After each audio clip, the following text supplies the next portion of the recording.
कभी कभी ऊपर वाला किसी को कुछ ज्यादा ही दर्द दे देता है।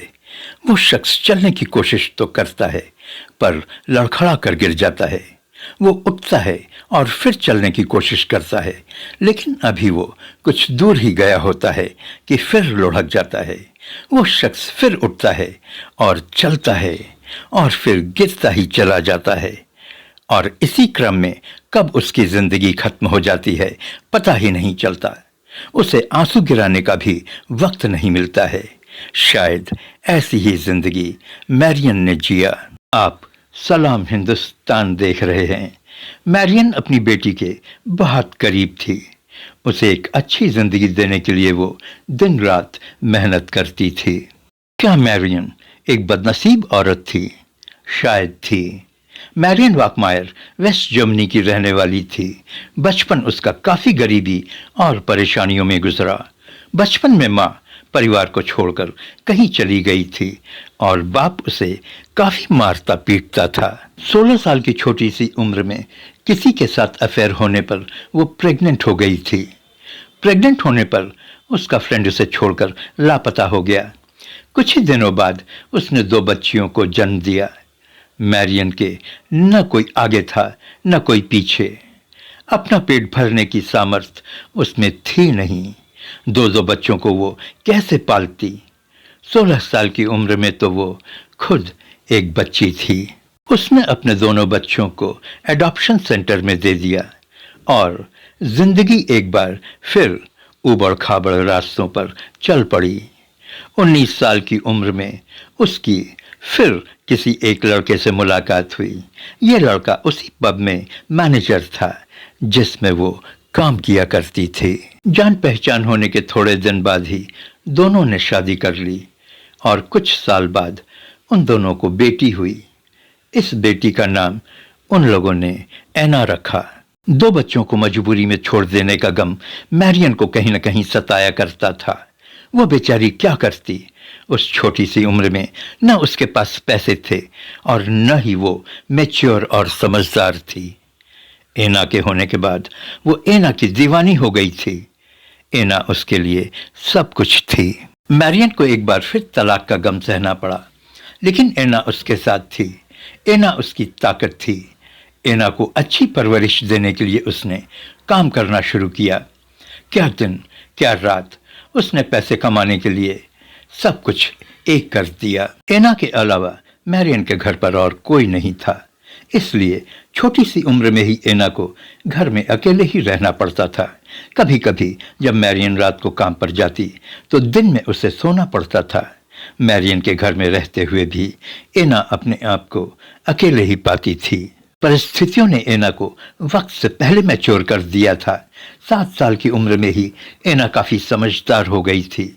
अपने माँ से उसने कभी अपने अकेलेपन की शिकायत नहीं किया। शायद वो अपनी माँ की परिस्थितियों से वाकिफ थी। हाँ, बोर होने पर वो अपने पड़ोसियों के यहाँ चली जाया करती थी, खासकर एक पड़ोसी के यहाँ जहाँ कई कुत्ते और बिल्ली थे। एना अपना काफी समय उन कुत्तों और बिल्लियों के साथ गुजारती थी। एक दिन उसकी अपनी माँ मैरियन से किसी बात को लेकर बहस हो जाती है और इत्तेफाक से उस दिन एना घर नहीं लौटती है। शाम को लौटने पर एना को घर में नहीं पाकर मैरियन बेचैन हो उठती है। ऐसा शायद ही कभी हुआ हो कि शाम को घर लौटने पर मैरियन को एना घर पर न मिली हो।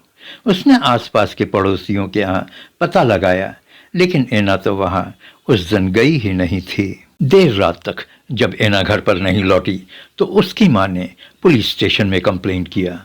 एना की गुमशुदगी की रिपोर्ट लिखने के बाद पुलिस ने एना को ढूंढना शुरू किया, लेकिन काफी कोशिशों के बाद भी एना का कहीं कुछ भी पता नहीं चला। एक दिन एक मुखबिर पुलिस स्टेशन पहुंचता है और एना के बारे में बताते हुए एना के पड़ोस में रहने वाले एक शख्स पर शक जाहिर करता है। इस शख्स का नाम क्लॉज ग्रैबोस्की था। पता चला कि क्लॉज ग्रैबोस्की ही एना का कत्ली था।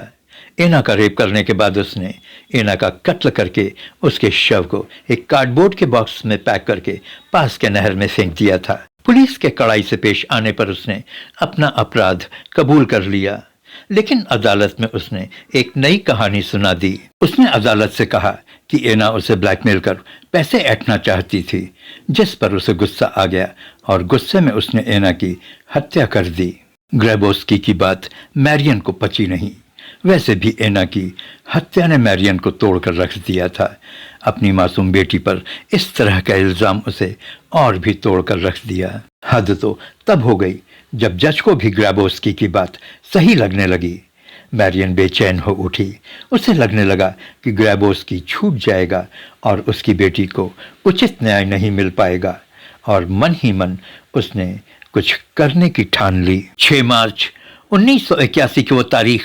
अदालत में केस की सुनवाई चल रही थी। रोज की तरह मैरियन अपने काले लिबास में अदालत में पीछे खड़ी थी। उसे शायद केस की सुनवाई में कोई दिलचस्पी नहीं थी। उसने अपने वकील से भी आज कोई बात नहीं की थी। लंच ब्रेक के बाद कोर्ट में जब सुनवाई फिर से शुरू हुई तो इस बार मैरियन कटघरे के पास ग्रैबोस्की के करीब आकर खड़ी हो गई थी। सारा कोर्ट बिजी था। वकील जिरह कर रहे थे। जज का असिस्टेंट टाइप करने में तल्लीन था। जज साहब बड़े ध्यान से वकीलों की दलील को सुन रहे थे कि मैरियन के हाथ हिले। उसने अपने पर्स में से 1.22 कैलिबर की बेरेटा पिस्टल निकाली और ठाएं ठाएं ठाएं 8 की 8 गोलियों को ग्रैबोस्की पर झोंक दी। पूरा कोर्ट रूम दहल उठा। चारों तरफ पैनिक की स्थिति थी। चारों तरफ भगदड़ मच गई थी। ग्रैबोस्की 8 गोलियां खाने के बाद जमीन पर गिरकर तड़प तड़प कर मौत की नींद सो गया था। मैरियन का बदला पूरा हो चुका था। एना के रूह को शायद शांति मिल गई होगी। पुलिस मैरियन की ओर लपकी, लेकिन उससे पहले ग्रैबोस्की के शव को नफरत भरी नजरों से देखते हुए चीखती है, सुअर तू यही डिजर्व करता था। जज साहब जज की ओर देखते हुए वो बोली, मैं उसे मारना चाहती थी और मैंने मार दिया।